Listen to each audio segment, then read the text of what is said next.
নমস্কার বন্ধুরা, কেমন আছেন সবাই? গল্প যেখানে সত্যির চ্যানেলের আরো একটি নতুন গল্পে আপনাদের সকলকে আবারও স্বাগত জানাই। আজকে বলবো ভারতীয় বিজ্ঞাপন জগতের এক নক্ষত্র, অনেকে জানেন অথবা জানেন না, পীযূষ পান্ডে গত 24/10/2025 প্রয়াত হয়েছেন।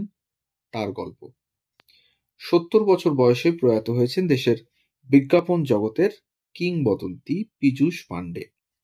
আবেগ, রসিকতা আর দেশজ স্বাদে মেশানো তার অনন্য বিজ্ঞাপন শৈলী বদলে দিয়েছিল ভারতীয় বিপণন ভাবনাকে।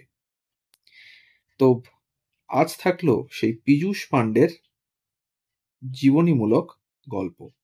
আমাদের চ্যানেলে নতুন হলে অবশ্যই আমাদের চ্যানেলটিকে সাবস্ক্রাইব করে পাশে থাকবেন। যদি আমাদের গল্পগুলো ভালো লাগে তাহলে একটু কাছের মানুষের সাথে শেয়ার করবেন আর বেল আইকনটিকেও প্রেস করে নেবেন যাতে পরবর্তী গল্প খুব সহজে আপনাদের কাছে পৌঁছে যায় তার জন্য। পীযূষ পান্ডের প্রথম জীবন ছিল বৈচিত্র্যময়। একসময় তিনি ক্রিকেটার, চা পরীক্ষক বা টি টেস্টার এবং নির্মাণ শ্রমিক হিসেবেও কাজ করেছেন বহুদিন। রাজস্থানের টিমের হয়ে রঞ্জি খেলেছিলেন। বিখ্যাত গায়িকা ইলা অরুণের ভাই তিনি। তার জন্ম জয়পুরে। 1982 সালে 27 বছর বয়সে তিনি আন্তর্জাতিক বিজ্ঞাপন সংস্থা অগিলভিতে যোগ দেন। তার প্রথম দিকের কাজগুলির মধ্যে অন্যতম ছিল ডিটারজেন্ট ব্র্যান্ড সানলাইটের জন্য তৈরি করা বিজ্ঞাপন। 1987-তে ওই সংস্থারই ক্রিয়েটিভ ডিপার্টমেন্টে যোগ দেন। পশ্চিমী প্রভাব থেকে বেরিয়ে লিখে ফেললেন চল মেরি লুনা, আর থামেননি। তারপরে সেই মাহেন্দ্রক্ষণ। লস অ্যাঞ্জেলেসে যাওয়ার পথে তার বসের ফোন, ওরা চাইছে বড়দের মধ্যেও ছড়িয়ে থাক সেই ব্র্যান্ড। মাথায় আসতেই পীযূষ প্লেনে বসেই ইংরেজিতে লিখে ফেলেন সেই স্ট্র্যাটেজি।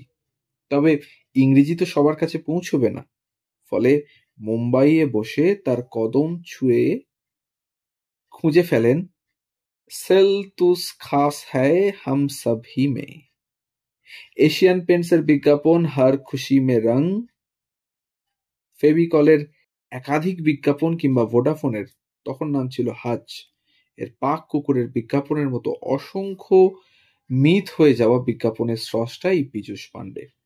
দূরদর্শনে যে মিলে সুর মেরা তুমহারার মতো দেশভক্তির গানের ভিডিওতেও পীযূষের কণ্ঠ ব্যবহৃত হয়েছিল। এরই পাশাপাশি অগিলভির chief creative officer world wide 2019 এবং এক্সিকিউটিভ চেয়ারম্যান ইন্ডিয়া হিসেবে দায়িত্ব পালন করেছেন তিনি। 2024 সালে LIA লেজেন্ড অ্যাওয়ার্ড এবং 2016 সালে পদ্মশ্রীতে ভূষিত হন পীযূষ পান্ডে। 1990-এর সময়ে যখন ভারত লড়ছে পোলিও রোগের সঙ্গে, সেই সময়ে পীযূষের কলমের কণ্ঠ হয়ে ওঠেন অমিতাভ বচ্চন। পীযূষের লেখা দো বুন্দ জিন্দেগি কের অনুরণন শোনা যেত চারিদিকে। পোলিও রোগের বিরুদ্ধে সচেতনতা গড়ে তুলতে এবং পোলিও মুক্ত সমাজ গড়ে তুলতে ওই কলমের জোর ছিল প্রবল। গুজরাট পর্যটনের জন্যও একসঙ্গে কাজ করেছেন তারা। বিখ্যাত হয় কুছ দিন তো গুজারো গুজরাত মে। স্রষ্টার প্রতিভা শুধু বিজ্ঞাপনে সীমাবদ্ধ ছিল না। 2013 সালে তিনি জন আব্রাহাম অভিনীত মাদ্রাস কাফেতে অভিনয়ও করেন। এছাড়া ICICI ব্যাংকের ম্যাজিক পেন্সিল প্রজেক্ট ভিডিওতেও অংশ নেন। পান্ডে মিলে সুর মেরা তোমারা গানের কথাও লিখেছেন, যা ভারতের সংহতি ও বৈচিত্র্যকে তুলে ধরে। তিনি ভোপাল এক্সপ্রেস ছবির চিত্রনাট্যেও সহ-লেখক হিসেবে কাজ করেছিলেন। অগিলভির এক্সিকিউটিভ চেয়ারম্যান ও গ্লোবাল চিফ ক্রিয়েটিভ অফিসার হিসেবে 4 দশকের কর্মজীবনে পীযূষ পান্ডে রেখে গেছেন অসংখ্য স্মরণীয় বিজ্ঞাপন। 2018 সালের বিজ্ঞাপনে ভারতীয় সংস্কৃতি ও ভাষার ব্যবহারকে অন্য মাত্রায় নিয়ে যাওয়ার স্বীকৃতিস্বরূপ পীযূষ পান্ডে এবং তার ভাই পরিচালক প্রসূন পান্ডে কান লায়ন্স ইন্টারন্যাশনাল ফেস্টিভ্যাল অফ ক্রিয়েটিভিটিতে মর্যাদাপূর্ণ লায়ন অফ সেন্ট মার্ক পুরস্কার অর্জনকারী প্রথম ভারতীয় হন। আব কি বার মোদি সরকার বা আচ্ছে দিন আনে ওয়ালা হ্যায় এর পিছনেও পীযূষের মস্তিষ্ক ছিল প্রবল। বিজ্ঞাপন নিয়ে নিজের লেখা বইয়ের নাম রাখেন পান্ডেমোনিয়াম। সত্যিই তো, সবকিছুই হিজিবিজি না হলে কি সৃষ্টি পূর্ণতা পায়? 2023 সালে অগিলভি ইন্ডিয়ার কার্যনির্বাহী চেয়ারম্যানের পদ থেকে ইস্তফা দেন তিনি। বিজ্ঞাপনে ভারতীয়দের একটি স্বতন্ত্র কণ্ঠস্বর এনেছিলেন এই পীযূষ পান্ডে।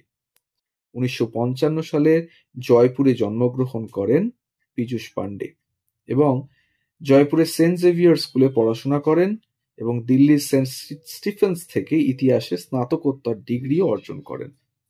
তিনি নীতা পান্ডের সাথে বিবাহ বন্ধনে আবদ্ধ হন।